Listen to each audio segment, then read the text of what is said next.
Hello everyone, नमस्कार।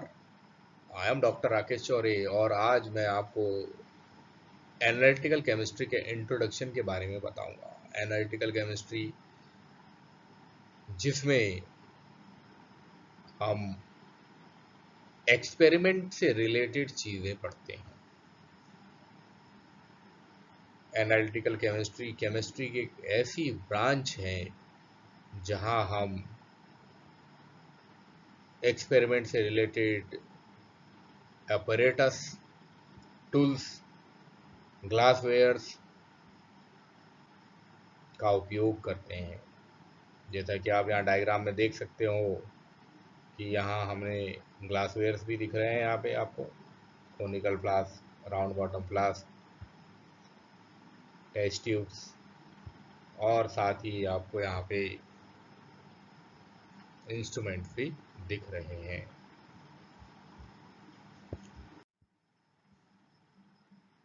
तो आइए बताते हैं एनालिटिकल केमिस्ट्री की परिभाषा, डेफिनेशन। तो एनालिटिकल केमिस्ट्री किसी भी मटेरियल के कंपोजिशन को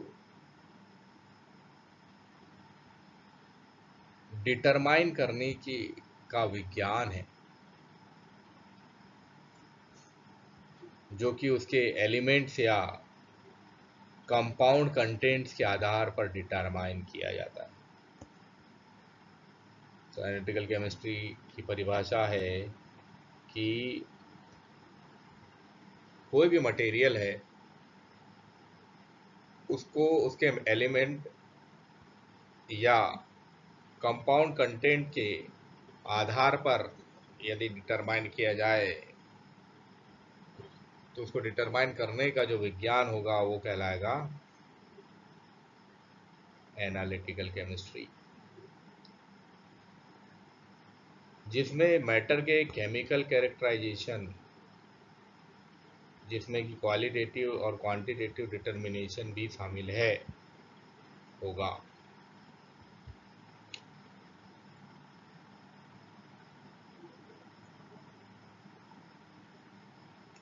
एनालिटिकल केमिस्ट्री का इंट्रोडक्शन। बेसिकली एनालिटिकल केमिस्ट्री में हम क्वालिटेटिव और क्वांटिटेटिव एनालिसिस करते हैं। क्वालिटेटिव एनालिसिस में आइडेंटिफिकेशन, जिसमें किसी स्पीसीज के बारे में इंफॉर्मेशन प्रोवाइड की जाती है कि उसकी आइडेंटिटी क्या है या उसके अंदर कौन से फंक्शनल ग्रुप हैं। ये सारी जानकारी क्वालिटेटिव एनालिसिस के तहत दी जाती है। क्वांटिटेटिव एनालिसिस, इसमें क्वांटिफाई किया जाता है, यानी कोई एनालाइट की न्यूमेरिकल इंफॉर्मेशन प्रोवाइड की जाती है, यानी उसकी क्वांटिटी कि भाई कोई अगर कंपाउंड है, उस कंपाउंड में एक पर्टिकुलर कंपोनेंट को देखना है तो उस कंपोनेंट, पर्टिकुलर कंपोनेंट की क्वांटिटी कितनी है, एग्जैक्ट अमाउंट कितना है, उसकी कंसंट्रेशन कितनी है, ये हम क्वांटिटेटिव एनालिसिस से पता कर सकते हैं। तो एनालिटिकल केमिस्ट्री में मेनली हम क्वालिटी और क्वांटिटी दोनों की बात करते हैं। तो भाई एनालिटिकल मेथड्स को दो तरह से क्वालिफाई किया गया है, क्लासिफाई किया गया है। एनालिटिकल मेथड्स को दो तरह से क्लासिफाई किया गया है, दो तरह से वर्गीकृत किया गया है। पहला केमिकल मेथड, जिसको क्लासिकल एनालिटिकल टेक्निक भी बोलते हैं, और दूसरा फिजिकल मेथड,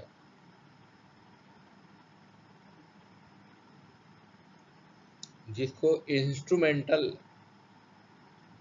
टेक्निक्स के तौर पे भी हम जानते हैं।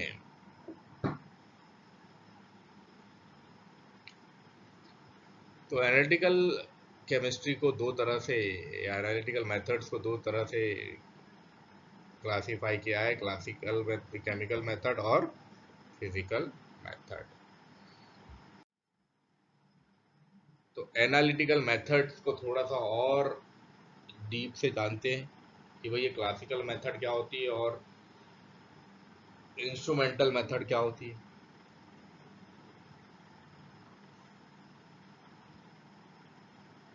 तो क्लासिकल मेथड क्या होती है? ऐसी केमिकल मेथड जिसमें प्रेसिपिटेशन, एक्सट्रैक्शन, डिस्टिलेशन, बॉइलिंग और मेल्टिंग पॉइंट, ग्रेविमेट्रिक और टाइट्रीमेट्रिक मेजरमेंट होते हैं, वो क्लासिकल मेथड कहलाती है। जैसे कि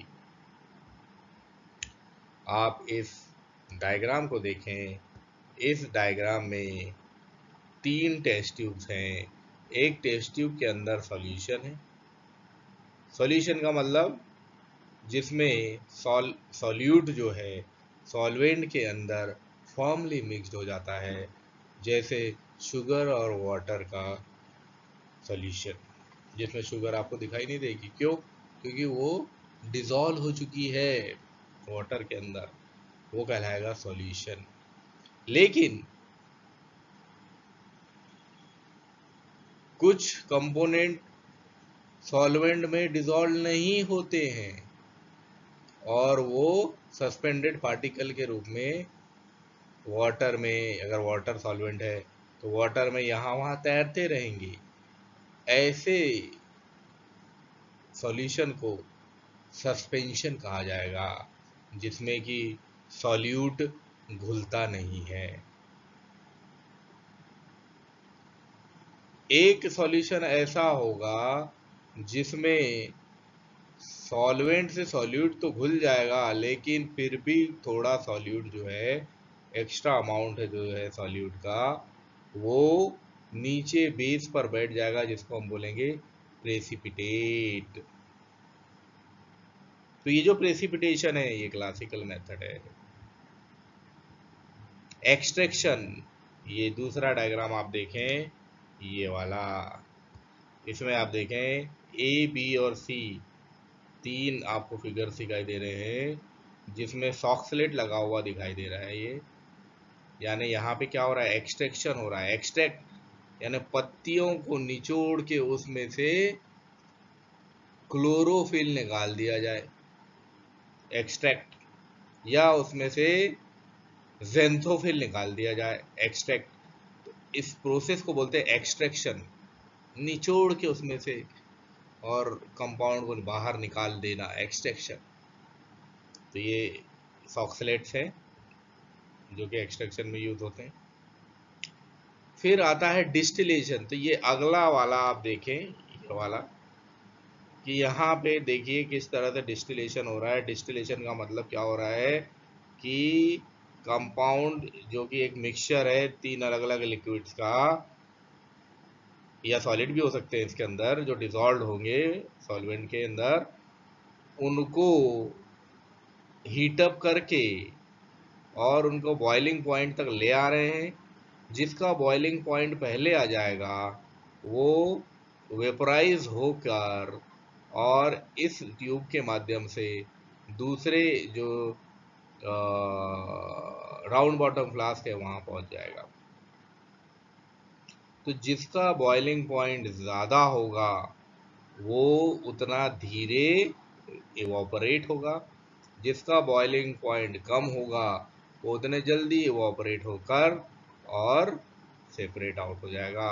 तो इस तरह से ये डिस्टिलेशन यानी प्यूरिफिकेशन, एक तरह से जैसे वाटर का को डिस्टिलेशन मेथड के थ्रू जब हम प्राप्त करते हैं तो वाटर हम एकदम प्योर वाटर हमको मिलता है, जिसमें किसी भी तरह के कोई मिनरल या कोई भी इम्प्यूरिटी नहीं होती, उसको बोलते हैं डिस्टिल्ड वाटर। तो वही इसी प्रोसेस के थ्रू मिलता है, जिसमें इवापोरेशन मस्ट होता है। इसका मतलब यहाँ हाई टेम्परेचर दिया जाएगा और उस लिक्विड को, चाहे वो वाटर हो, उसको बॉयल किया जाएगा, उसको वेपर में कन्वर्ट किया जाएगा। तो ये कहलाता है डिस्टिलेशन।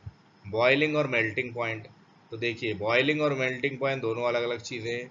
बॉइलिंग पॉइंट लिक्विड्स का होता है, मेल्टिंग पॉइंट सॉलिड्स का होता है। लिक्विड बॉयल होगा और सॉलिड मेल्ट होगा। तो बॉइलिंग पॉइंट का मतलब ऐसा टेम्परेचर जिस पर कोई लिक्विड अपनी स्टेट चेंज कर देता है, यानी वो लिक्विड से वेपर में कन्वर्ट हो जाता है, वो कहलाता है boiling point. Same melting point के लिए भी ऐसा है कि ऐसा टेम्परेचर जिस पर कोई सॉलिड अपनी स्टेट चेंज करता है वो कहलाता है मेल्टिंग पॉइंट। इसके बाद आता है ग्रेविमेट्रिक। ग्रेविमेट्रिक जैसा कि इसका नाम है ग्रेविमेट्रिक, यानी ग्रेविटी का इफेक्ट पड़ रहा है। इसका मतलब जो कंपाउंड्स है उनको हमको वेट करना होगा, उनको हम उनका वेइंग करना पड़ेगा, उनको तौलना पड़ेगा और फिर उसका एक्सपेरिमेंट किया जाएगा। जैसे कि ग्रेविमेट्री के अंदर मान लो हमारे पास कोई ओर है, तो उस ओर में से यदि कोई हमको मेटल निकालना है तो हमको ग्रेविमेट्रिक मेथड का उपयोग करना पड़ेगा कि हमने ओर को वे कर लिया। अब उसमें दुनिया भर की जो जितनी एक्सट्रैक्शन की प्रोसेस है, मेटलर्जी की जो प्रोसेस है वो लगाई और आखिरी में मेटल हमने प्राप्त कर लिया। तो ये ग्रेविमेट्रिक मेथड में आएगा। टाइट्रीमेट्रिक मेथड, टाइट्रीमेट्रिक मेथड यानी इसके अंदर हमको टाइट्रेशन करना होगा और टाइट्रेशन के थ्रू रिजल्ट्स प्राप्त करने होंगे।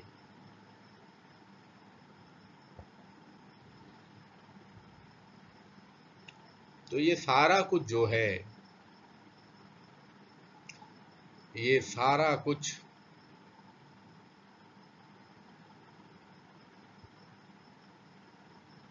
क्लासिकल मेथड के अंदर आएगा। तो यहाँ आप देख सकते हो ये जो है ये ये हमने टाइट्रीमेट्रिक के लिए लिया हुआ है, टाइट्रेशन के लिए सारे लिक्विड लिए हुए हैं। और ये जो है यहाँ पे ये जो हो रहा है ये ग्रेविमेट्रिक का कार्य हो रहा है, यानी इसके अंदर कुछ सॉलिड पार्ट्स हैं जिनको वे कर लिया गया था, अब उन सॉलिड पार्ट्स को सेपरेट कर रहे हैं। तो इस तरह से क्लासिकल मेथड्स का यूज़ करते हैं। इसके बाद अगली जो मेथड होती है वो इंस्ट्रूमेंटल मेथड होती है। इंस्ट्रूमेंटल मेथड में एनालिटिकल मेजरमेंट जैसे conductivity, electrode potential, light absorption और emission, mass to charge ratio, fluorescence इत्यादि लिए जाते हैं और ये सब इंस्ट्रूमेंट की सहायता से परफॉर्म किए जाते हैं, इसलिए इनको इंस्ट्रूमेंटल मेथड कहा जाता है। फिर आती है केमिकल मेथड। तो केमिकल मेथड के अंदर ग्रेविमेट्रिक मेथड, तो ग्रेविमेट्रिक मेथड के बारे में हमने बताया कि इसमें आपको वेइंग करना पड़ेगा सॉलिड मटेरियल का और उसके बाद उसका एनालिसिस करके और फिर हमको मटेरियल प्राप्त करना होगा।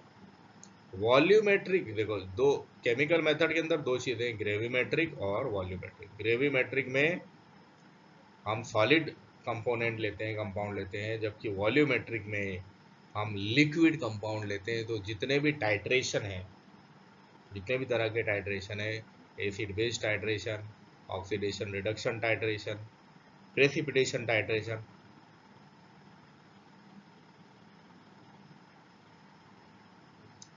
कॉम्प्लेक्सोमेट्रिक टाइट्रेशन, ये सारे टाइट्रेशन जो है वॉल्यूमेट्रिक के अंदर आएंगे।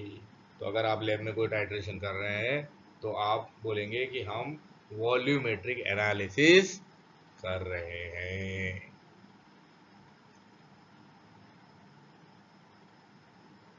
और अगर आपसे पूछा जाए कि भाई बताओ ग्रेविमेट्रिक एनालिसिस कौन सा है, तो बेरियम सल्फेट वाला जो प्रैक्टिकल आप करते हो जिसमें आपको वेइंग करना होता है और बेरियम प्राप्त करना होता है, तो वो कहलाता है आपका ग्रेविमेट्रिक एनालिसिस।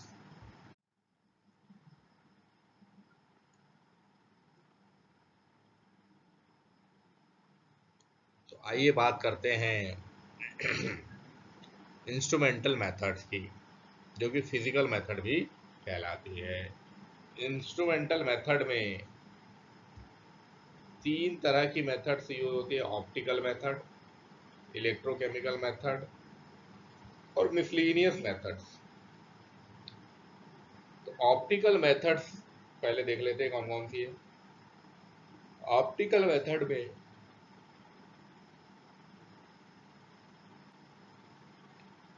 बेसिकली जो होता है ईएमआर के साथ इंटरेक्शन दिखाया जाता है। ईएमआर का मतलब इलेक्ट्रोमैग्नेटिक रेडिएशन। और इलेक्ट्रोमैग्नेटिक रेडिएशन कौन कौन से होते हैं तो आप जानते हैं, X ray, UV, IR, gamma ray, microwave, radio, ये सारी जो हैं इलेक्ट्रोमैग्नेटिक रेडिएशन कहलाती है।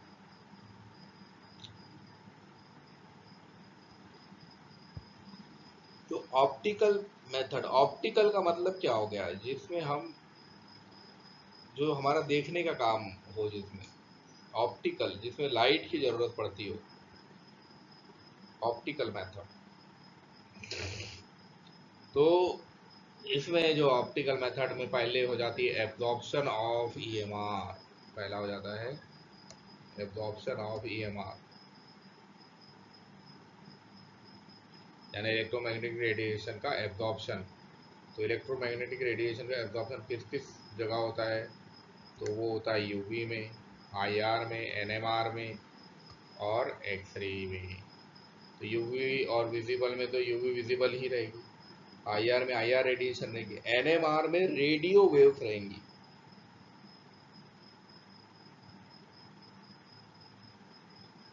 एनएमआर इसका मतलब न्यूक्लियर मैग्नेटिक रेजोनेंस, इसमें रेडियो वेव्स रहेगी। और एक्सरे स्पेक्ट्रोस्कोपी में एक्सरे होगी। तो यहाँ साथ इन सारे जो चारों इंस्ट्रूमेंटल टेक्निक्स हैं, इन चारों में इलेक्ट्रोमैग्नेटिक रेडिएशन का एब्जॉर्प्शन होगा। इमिशन ऑफ ईएमआर दूसरा आ जाता है, यानी इलेक्ट्रोमैग्नेटिक रेडिएशन का इमिशन होगा। इनमें कौन कौन में होगा, फ्लोरोसेंस। फ्लोरोसेंस में क्या होता है, तो उन्होंने फोटोन से एब्जॉर्ब किए और फिर वो एमिट करते हैं लाइट के फॉर्म में, इसलिए रात को चमकते हुए दिखाई देते हैं। फॉस्फोरोसेंस, फ्लेम फोटोमेट्री। फ्लेम फोटोमेट्री में क्या होता है, अलग अलग मेटल अलग अलग कलर दिखाई देता है। तो ये सब क्या कहलाते हैं, ये कहलाते हैं इमिशन ऑफ इलेक्ट्रोमैग्नेटिक रेडिएशन। फिर आता है स्कैटरिंग या रिफ्रैक्शन ऑफ ईएमआर। स्कैटरिंग या रिफ्रैक्शन ऑफ ईएमआर, इसके अंदर आते हैं नेफेलोमीटर, टर्बिडोमीटर, रमन स्पेक्ट्रोस्कोपी, रिफ्रैक्ट्रोमीटर, ये चारों आ जाते हैं स्कैटरिंग और रिफ्रैक्शन ऑफ ईएमआर में।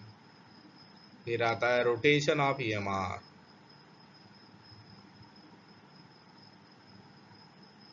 रोटेशन ऑफ ईएमआर यानी जिसमें इलेक्ट्रोमैग्नेटिक रेडिएशन का रोटेशन हो जाता है, तो लाइट को घुमा देता है, जो क्लॉकवाइज है एंटी क्लॉकवाइज डायरेक्शन में कराएगा रोटेशन ऑफ ईएमआर।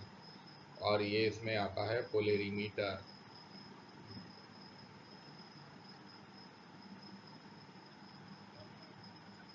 तो जनरली पोलेरीमीटर में ये कहा जाता है कि ये जो प्लेन पोलराइज लाइट है इसको रोटेट कर देता है। तो ये सारी जो है इंस्ट्रूमेंटल मेथड में ऑप्टिकल मेथड्स हमने आपको बताए। अब आते हैं इलेक्ट्रोकेमिकल और मिसलिनियस मेथड के ऊपर। तो पहले हम बात करेंगे इलेक्ट्रोकेमिकल मेथड की। इलेक्ट्रोकेमिकल मेथड में pH meter, potentiometer, conductometer, voltameter, polarography, amperometer, coulometer, ये सारे जो होते हैं सब में मीटर लगा हुआ है। ये इलेक्ट्रोकेमिकल मेथड। तो इलेक्ट्रोकेमिकल मेथड क्यों बोल रहे हैं हम उसको, वो इसलिए बोल रहे हैं कि इन सारी मेथड में इलेक्ट्रोड की रिक्वायरमेंट होती है, यानी इन सारी मेथड में पोटेंशियल रिक्वायर्ड होता है। इन इनमें से जितनी मेथड हैं, हर मेथड में आपको पोटेंशियल की ज़रूरत पड़ेगी, इलेक्ट्रोड की ज़रूरत पड़ेगी, इसलिए इसको बोल रहे हैं इलेक्ट्रोकेमिकल मेथड।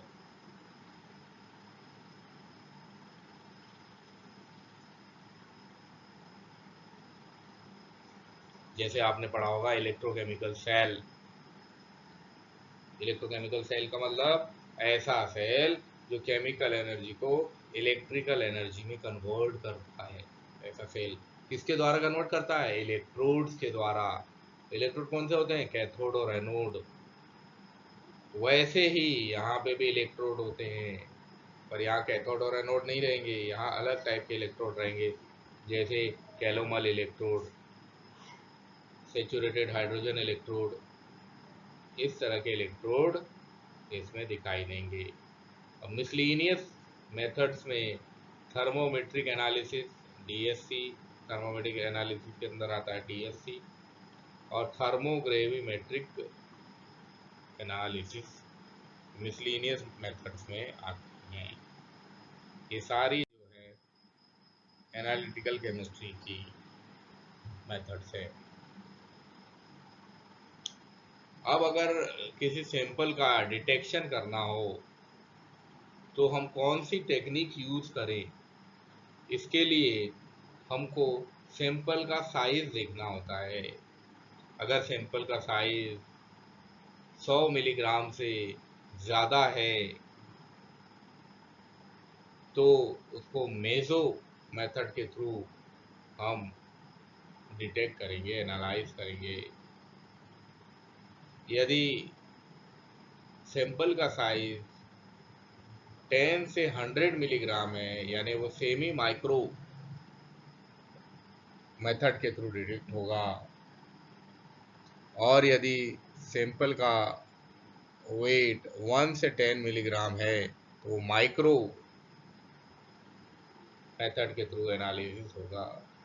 और यदि सैंपल का वेट 1 मिलीग्राम से भी छोटा है तो वो अल्ट्रा माइक्रो मेथड के थ्रू एनालिसिस किया जाएगा।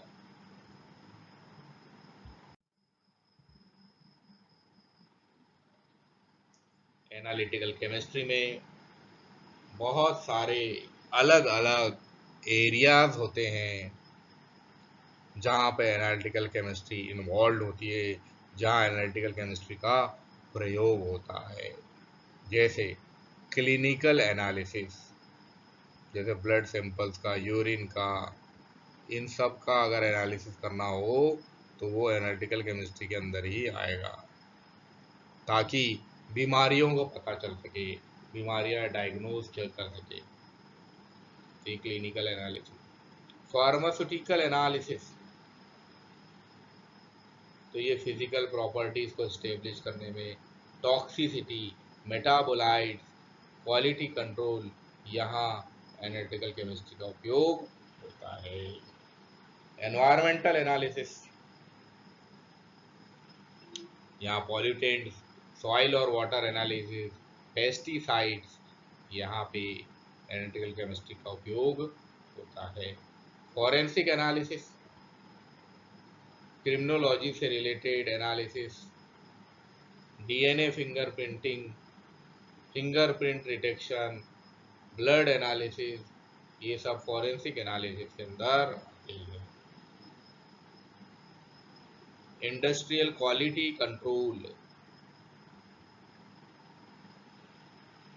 तो प्रोडक्ट की क्वालिटी को कंट्रोल करने के लिए, सही तरह से मेज़र करने के लिए इंडस्ट्रियल क्वालिटी कंट्रोल का उपयोग किया जाता है। ये भी एनालिटिकल केमिस्ट्री के अंदर आता है।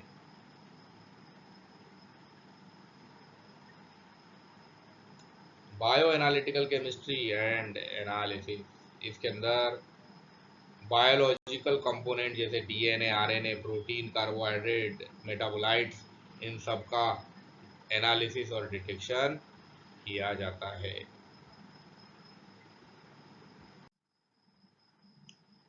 अब हम कौन सी एनालिटिकल मेथड यूज़ करें, इसके लिए जो स्टेप्स हैं वो देख लीजिए। कि अगर हमको कोई एनालिटिकल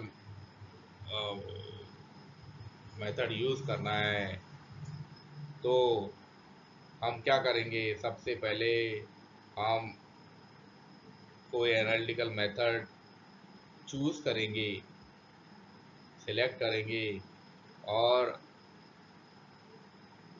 वो एनालिटिकल जो भी प्रॉब्लम हमको दी गई है उसके नेचर की क्लियरिटी को डिफाइन करेगी। तो सामान्यतः ऐसे पॉइंट्स को कंसीडर किया जाएगा जो कि एक इंस्ट्रूमेंट हम लेंगे, किसी भी मेजरमेंट के लिए एक इंस्ट्रूमेंट हम लेंगे। जैसे ये जो पॉइंट रहेंगे, पहला पॉइंट रहेगा एक्यूरेसी एंड प्रिसीजन रिक्वायर्ड। ऐसा इंस्ट्रूमेंट हमको लेना है जिसमें एक्यूरेट हो जो, और वहाँ पे प्रिसीजन भी ज़रूरी हो। सैंपल का अमाउंट हमारे पास अवेलेबल होना चाहिए।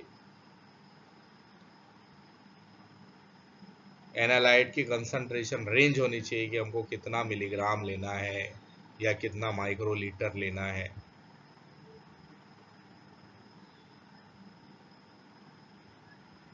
सैंपल मैट्रिक्स की फिजिकल और केमिकल प्रॉपर्टीज हमको पता चल जाना चाहिए।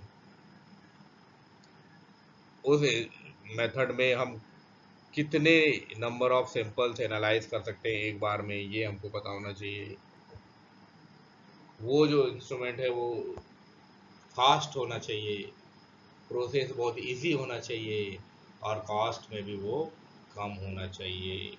इस तरह का अगर एनालिटिकल इंस्ट्रूमेंट है तो वो हमारे लिए बहुत अच्छा रहेगा किसी भी प्रकार के मैटर का एनालिसिस करने के लिए। अब एनालिटिकल केमिस्ट्री के एप्लीकेशंस। तो एनालिटिकल केमिस्ट्री के जो मुख्य एप्लीकेशंस हैं उनमें इसका उपयोग फॉरेंसिक में, बायो एनालिसिस में, क्लिनिकल एनालिसिस में, एनवायरमेंटल एनालिसिस में, और मटेरियल एनालिसिस में किया जाता है। इसके अलावा मैटर की कॉम्प्लेक्सिटी डिटरमाइन करने में, स्पीशीज की कंपोजिशन डिटरमाइन करने में एनालिटिकल केमिस्ट्री का उपयोग किया जाता है।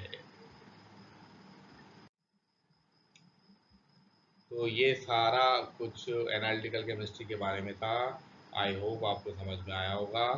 Thank you very much for watching this.